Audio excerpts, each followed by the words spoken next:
Seorang pria Parubaya tewas setelah terjun dari lantai 16 Hotel Novotel. Siswi SMP di Pringsewu dicabuli ayah kandungnya sendiri hingga hamil.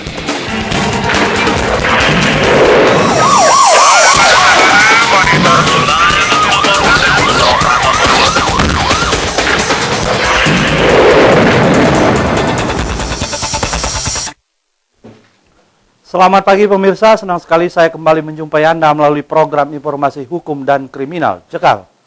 Pemirsa, seorang pria Parubaya tewas setelah terjun dari lantai 16 Hotel Novotel. Saya Irwan Marwa, inilah Cekal selengkapnya.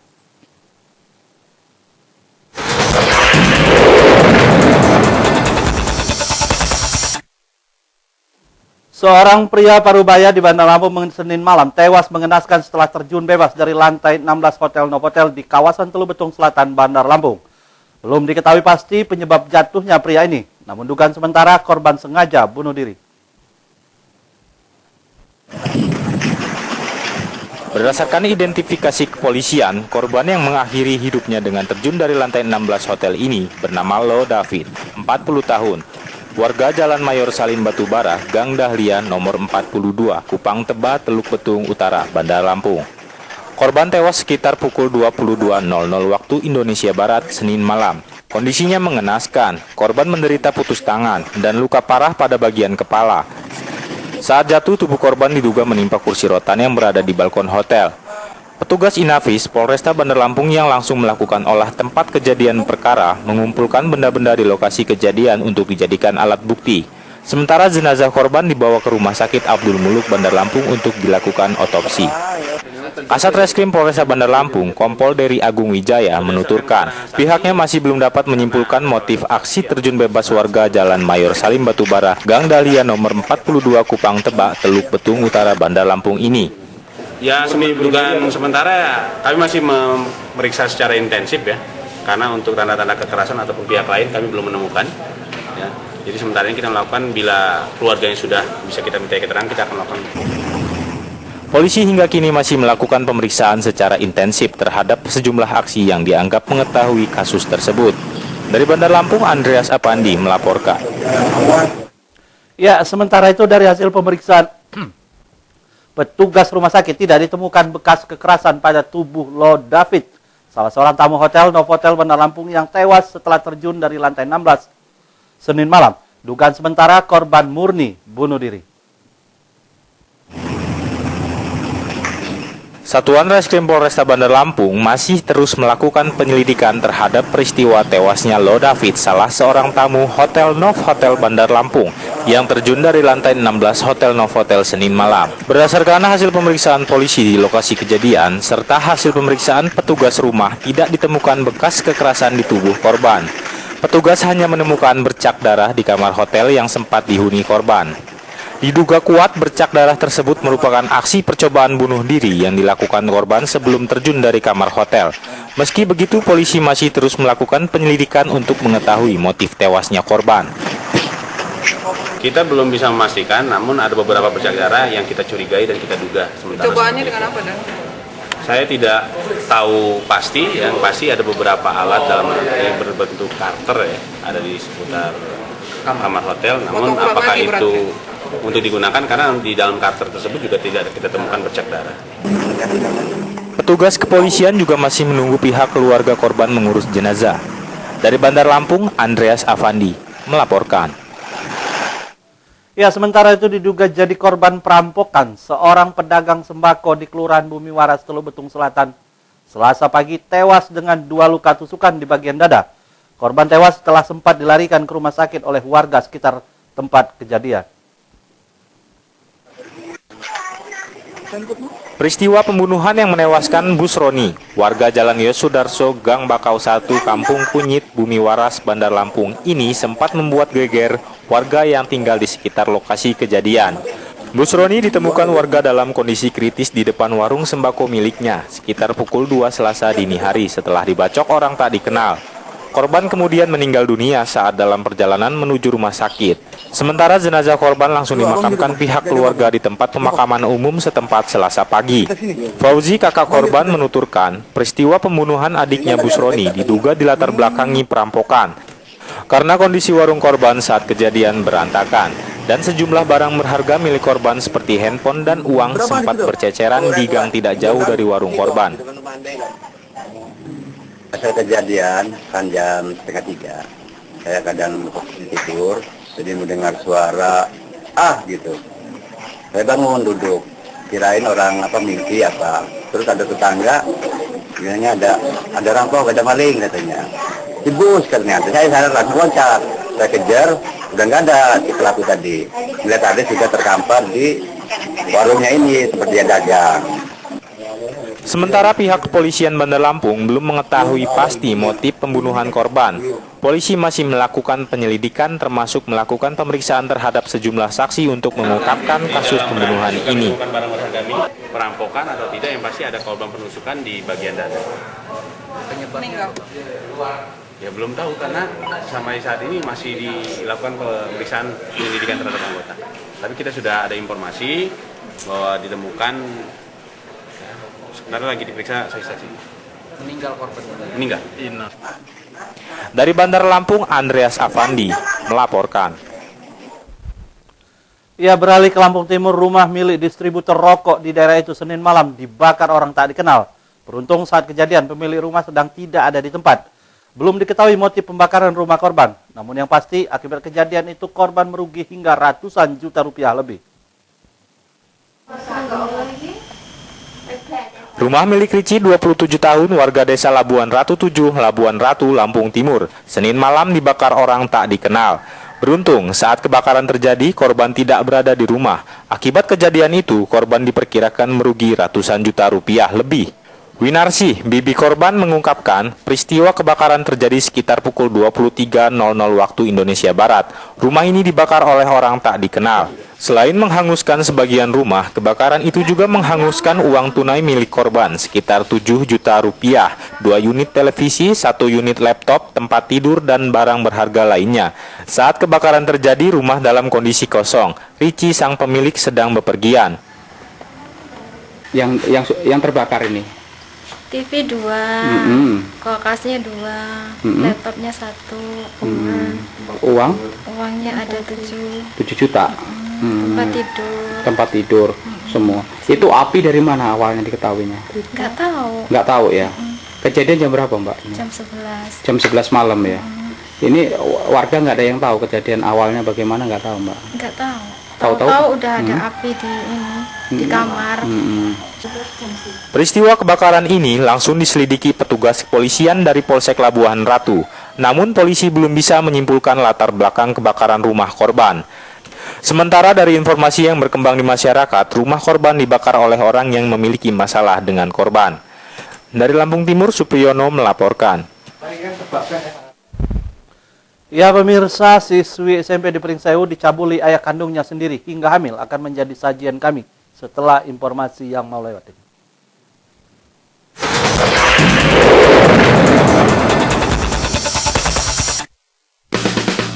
Satu yang kusuka cuma bihun rose brand, oh bihun rose brand. Nikmat tak terkira hanya bihun rose brand, oh bihun rose brand. Bihun rose brand semua suka, rose brand lezat tak terkira. Bihun rose brand, bihun kita semua.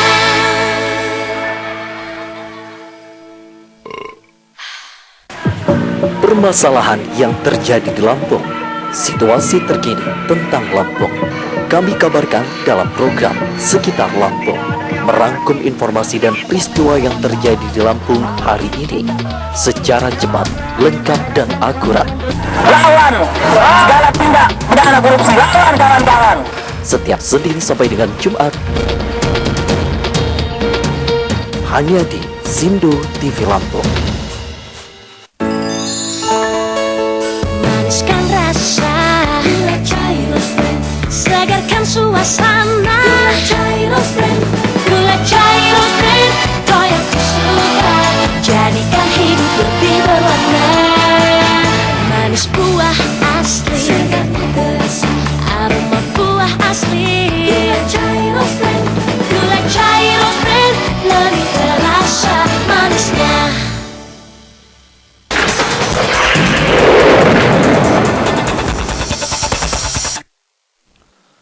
Kasus pencabulan terhadap anak kandung kembali terjadi di Lampung. Kali ini menimpa AYS, salah satu siswi SMP di Pringsewu. Korban dicabuli Ahmad Nasin, ayah kandungnya sendiri.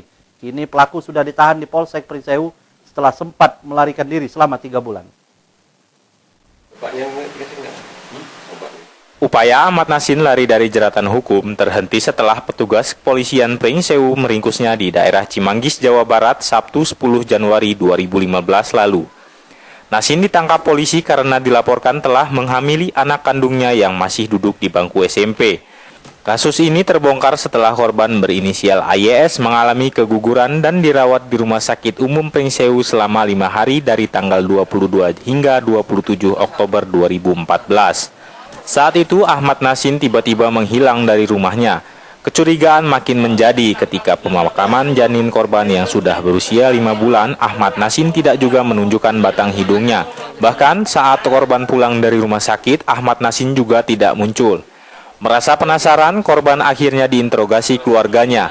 Dan betapa terkejutnya ketika korban mengakui jika dirinya telah digauli hingga hamil oleh Ahmad Nasin, yang tidak lain ayah kandungnya sendiri. Mendapat pengakuan AYS, pihak keluarga langsung melaporkan Ahmad Nasin ke polisi. Dan dari hasil pemeriksaan sementara, Ahmad Nasin juga mengakui telah menggauli anak kandungnya sendiri. Menurut Nasin, perbuatan bejatnya itu terpaksa dilakukan karena dirinya merasa kesepian setelah ditinggal istrinya, yang tak lain ibu kandung korban meninggal dunia. Udah berapa kali kamu gagahin anakmu? 24 kali. Berapa kali? 24 kali. Berapa kali? 24. Hamil berapa? 5 bulan. Hamil 5 bulan. Terus hamil diapain? Kalau udah tahu dia tuh hamil diapain? Saya gugurin, Pak. Gugurin. Pakai apa? Obat. Kapolsek Sektor Pringsewu, Kompol Suparman, mengatakan tersangka Ahmad Yasin masih menjalani pemeriksaan. Polisi juga mengamankan pakaian korban sebagai barang bukti. Pada waktu saat itu membawa korban ini adalah anak kandungnya sendiri ke rumah sakit. Terus dari rumah sakit tinggalkan pergi, korban kabur. Nah, setelah di sana. Terus hampir 2 bulan, hampir 3 bulan kabur ke daerah Depok. Akhirnya berhasil kita endus keberadaan dan kita penangkapan di sana. Tersangka dijerat dengan pasal berlapis, yakni 347 KUHP dan Undang-Undang Perlindungan Anak serta aborsi dengan ancaman hukum 15 tahun penjara. Dari Pringsewu, Indra Siregar melaporkan. Ya, sementara itu, seorang pengasuh pondok pesantren Tarekat di Lampung Utara belum lama ini dilaporkan ke Polsek Abung Timur, Lampung Utara. Pelapor menuding tokoh agama ini mencabuli 2 perempuan adik kakak yang berstatus istri santrinya sendiri.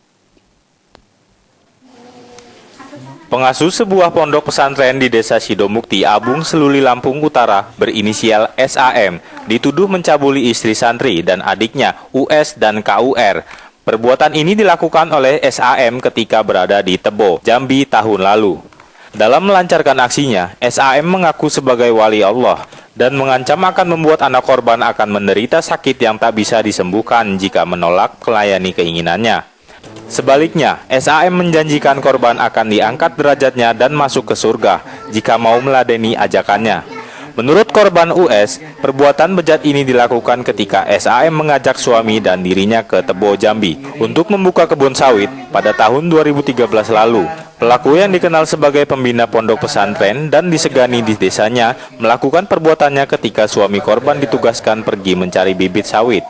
Perbuatan serupa dilakukan SAM terhadap adiknya, KUR, yang menyusul pergi ke Jambi. Awalnya buka lahan di sana, di Tebo, terus udah itu suami disuruh pergi ke Rimbo cari bibit, dia yang nyuruh. Terus? Udah itu, ya dia ngajak kayak gitu, maksa. Waktu pertama itu ditariknya ke kamar, langsung digituin. Setelah itu kan aku nangis-nangis, katanya terus diyakinin kalau mau dikituin sama dia kan katanya ngakunya seorang wali. Terus? Kayak gitu katanya ya diangkat derajatnya, terus masuk surga lah, dia udah pegang KTP surga, dia bilang. Udah kayak gitu aku nggak mau, kan diajak kayak gitu terus menerus. Pas nggak mau diancam. Katanya anakku kan sakit, udah dia sembuhin. Kalau nggak mau kayak gitu, katanya nggak bisa disembuhin walaupun di dukun Jawa manapun nggak bisa. Terus kalau nggak mau kayak gitu ya katanya dibikin gila. Nanti kalau aku curhat sama suami, dia bilang suami langsung nyerai aku kayak gitu. Itu akhir tahun 2013 bulan Desember sampai bulan 2 Berapa kali? 2014. Berapa kali? 3 kali. Itu gimana kejadian cerita awal? Ya cerita awalnya kita kan ikut dia ke sana beli lahan, tapi ternyata sampai sana dia kan ada maksud lain ya kayak gitu. Iya. Setelah kejadian ini terungkap, pihak keluarga korban sangat terpukul. Mereka mengadukan perkara ini ke Polsek Abung Timur, Lampung Utara. Keluarga korban meminta polisi memproses kasus ini sesuai hukum yang berlaku. Bagi kakak beradik ini ya. Kakak beradik. Itu kalau yang kita tahu dia itu sebagai apa sih, Kak? Kalau Pak itu yang saya tahu dia itu tokoh atau dia sendiri ngaku dia itu kiai dan dia itu ngaku dia itu waliullah. Saat akan dikonfirmasi, SAM tidak berada di tempat. Ia hanya mengutus kerabatnya yang mengaku sebagai humas pondok pesantren. Pihaknya membantah tudingan korban dan menyatakan tuduhan tersebut fitnah yang ditujukan kepada pembina pondok pesantren. Tidak ada. Tapi kalau suami daripada Kurniawati ini memang benar ini pengikut kita ya? Iya. Iya. Awalnya begitu. Awalnya. Tapi kalau sekarang sudah enggak lagi. Kenapa, Pak? Ya yang jelas dia tidak pernah muncul dan tidak pernah ikut. Mungkin sudah ada permasalahan ini. Dan sisi lain, sejak kapan itu, Pak? Ya sudah sejak ada timbulnya masalah ini. Pak, spesifiknya aja Pak, garis besarnya bahwasannya atas laporan korban kita membantah Pak, tidak benar. Tidak benar. Siap dipertanggungjawabkan secara hukum. Kini kasus tersebut sedang ditangani Polsek Abung Timur, Lampung Utara. Jimmy Irawan melaporkan. Ya, masih soal pencabulan seorang warga Jalan Imam Bonjol, Sukajawa, Tanjung Karang Barat, Bandar Lampung divonis selama 13 tahun penjara karena terbukti berkali-kali mencabuli anak tirinya. Selain dihukum, pria separubaya ini juga dikenakan denda 100 juta rupiah, subsidiar 6 bulan kurungan penjara.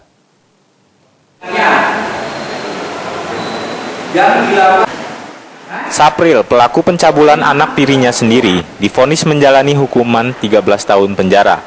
Majelis hakim yang diketahui FX Supriyadi menyatakan terdakwa bersalah karena telah melakukan persetubuhan terhadap korban berinisial AR yang merupakan anak tirinya sendiri. Menurut majelis hakim, pria yang sehari-hari bekerja sebagai tukang jahit ini dinyatakan bersalah melanggar pasal 81 ayat 1 Undang-Undang RI nomor 23 tahun 2002, junto pasal 64 ayat 1 Kitab Undang-Undang Hukum Pidana tentang perlindungan anak. Selain diganjar hukuman pidana penjara, pria yang hanya tamatan sekolah dasar ini juga dikenakan denda sebesar 100 juta rupiah atau diganti dengan hukuman 6 bulan kurungan penjara. Dalam penjara selama 13 tahun dan denda 100 juta rupiah dengan ketentuan apabila denda tidak dibayar diganti dengan pidana kurungan selama 6 bulan. Dalam persidangan terungkap, Sapril memaksa anak tirinya untuk melayani nafsu bejatnya, dan jika korban tidak mau melayani, terdakwa mengancam akan meninggalkan ibu kandung korban seorang diri. Perbuatan Sapril terbongkar ketika melihat kondisi sang anak yang selalu murung. Setelah diinterogasi, gadis berusia 16 tahun itu akhirnya mengaku kerap dicabuli ayah tirinya sendiri. Putusan hakim ini lebih berat ketimbang tuntutan Jaksa Supriyanti yang sebelumnya menuntut terdakwa 12 tahun penjara. Dari Bandar Lampung, Ruslan AS melaporkan. Ya pemirsa, jangan kemana-mana, kami masih akan kembali dengan informasi cari uang kuliah mahasiswa jual ganja.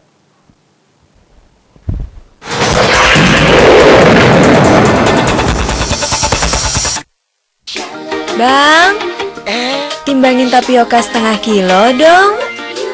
Nggak perlu ditimbang, Neng. Tapioka Rose Brand ada yang kemasan setengah kiloan. Praktis, pasti pas. Wah, asik dong. Kalau yang karung mah udah gede, makan tempat, ribet lagi. Tapioka Rose Brand, pilihan terbaik untuk semua jenis masakan. Baru, kemasan 500 gram, Tapioka Rose Brand.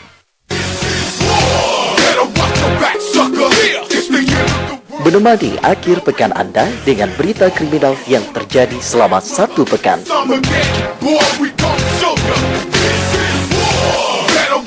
Cekal akhir pekan setiap Sabtu dan Minggu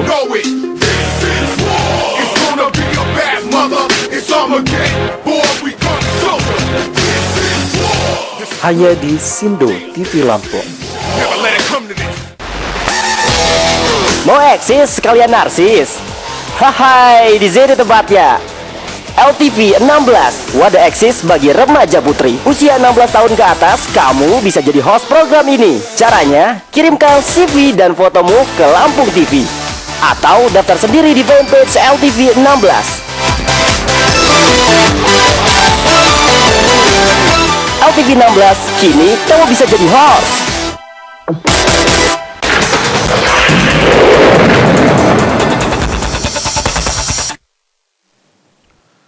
Ya, seorang mahasiswa sebuah perguruan tinggi negeri ternama di Bekasi, Jawa Barat nekat memesan 2 kg ganja asal Medan, Sumatera Utara. Narkotika ini rencananya akan dijual tersangka di lingkungan kampusnya.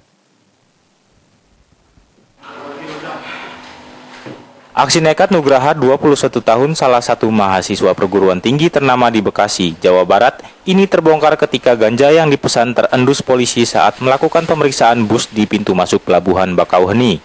Petugas kemudian mengikuti alamat tujuan pengiriman 2 kg ganja dibungkus rapi dalam sebuah kardus ini. Polisi akhirnya menangkap Nugraha yang menjadi penerima ganja yang dikirim oleh Rifai, warga rantau Prapat, Sumatera Utara. Nugraha kemudian digiring petugas ke Mapolres Lampung Selatan. Menurut tersangka, ia sengaja memesan ganja ini untuk menjualnya kembali kepada mahasiswa di kampus. Dari ganja seharga 2 juta rupiah ini, Nugraha berharap memperoleh keuntungan 3 juta rupiah. Nugraha mengaku menjual ganja untuk membiayai kuliahnya. Sehari-hari kerja apa? Kerja apa sih? Masih Pak? Buat bayar kuliah? Enggak. Buat bayar kuliah? Apa di kampus?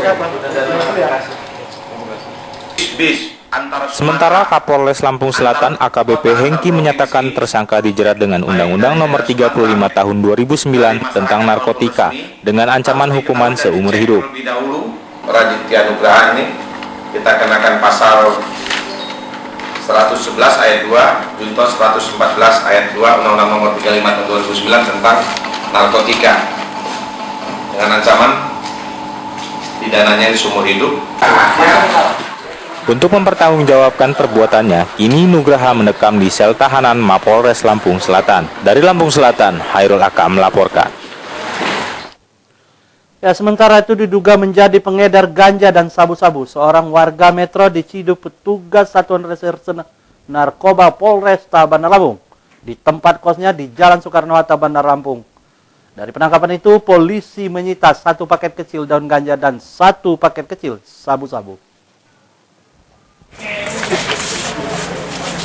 Aryo Widiana, warga Kelurahan Mergodadi, Metro Selatan, Kota Metro ini harus berurusan dengan kepolisian karena diduga menjadi pengedar narkoba jenis ganja dan sabu-sabu. Pemuda berusia 26 tahun ini diculik petugas Satuan Reserse Narkoba Polresta Bandar Lampung di rumah kosannya di Jalan Soekarno-Hatta, Raja Basa, Bandar Lampung pada Minggu malam. Dari penggeledahan, polisi menemukan barang bukti berupa 1 paket kecil daun ganja yang dibungkus kertas tisu dan 1 paket kecil sabu-sabu. Kedua barang haram tersebut ditemukan polisi di balik lukisan. Saat diperiksa, tersangka tidak mengakui bahwa narkotika tersebut miliknya. Bahkan tersangka mengaku tidak tahu jika sabu-sabu dan ganja berada di balik lukisan yang tergantung di dinding kamar kosannya. Ya, itu sabu-sabu dari mana kamu? Kamu pakai apa jadi? Saya nggak pakai, Pak. Oh, nggak pakai. Jadi kamu sama kawan sama siapa? Jadi lagi duduk biasa begitu, Pak. Duduk, habis itu kawan saya datang. Habis itu datang Bapak polisi. Nangkep kamu. Nangkep gitu. Kasat Narkoba Polresta Bandar Lampung, Komisaris Polisi Yustam Dwi Heno tidak mempersoalkan tersangka tidak mengetahui bahwa narkoba tersebut miliknya. Karena berdasarkan bukti dan keterangan saksi, sabu-sabu dan ganja tersebut dalam penguasaan tersangka. Milik tersangka dong ya? Sementara untuk pengakuan daripada penyidikan, tersangka tidak mengakui. Namun berdasarkan alat bukti cukup bahwa penguasaannya jelas bahwa itu adalah kontrakan dia, dan di situ juga adalah lukisan dia yang memasang juga. Kini polisi masih mengembangkan penangkapan tersangka untuk mengungkap jaringan narkoba yang menyuplai tersangka. Dari Bandar Lampung, Ruslan AS melaporkan. Ya, beralih ke informasi lain, mantan Kepala Dinas Pekerjaan Umum Waikanan Marcelo dituntut 2 tahun dan 3 bulan penjara. Jaksa menyatakan terdakwa bersalah melakukan korupsi dalam pelaksanaan rehabilitasi Islamic Center Kabupaten Waikanan tahun anggaran 2012 yang merugikan keuangan negara sebesar 271 juta rupiah. Pemirsa, tayangan ini sekaligus mengakhiri Cekal pagi ini. Saya Irwan Marwan undur diri. Tetaplah waspada dan jangan pernah beri kesempatan pada kejahatan. Selamat pagi dan sampai jumpa.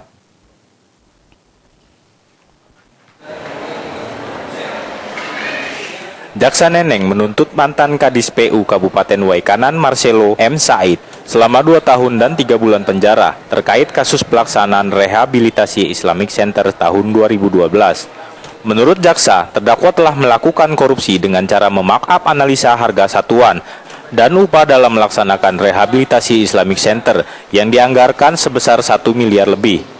Marcelo dinyatakan bersalah melanggar pasal 3 ayat 1 Undang-Undang RI nomor 31 tahun 1999 tentang pemberantasan tindak pidana korupsi.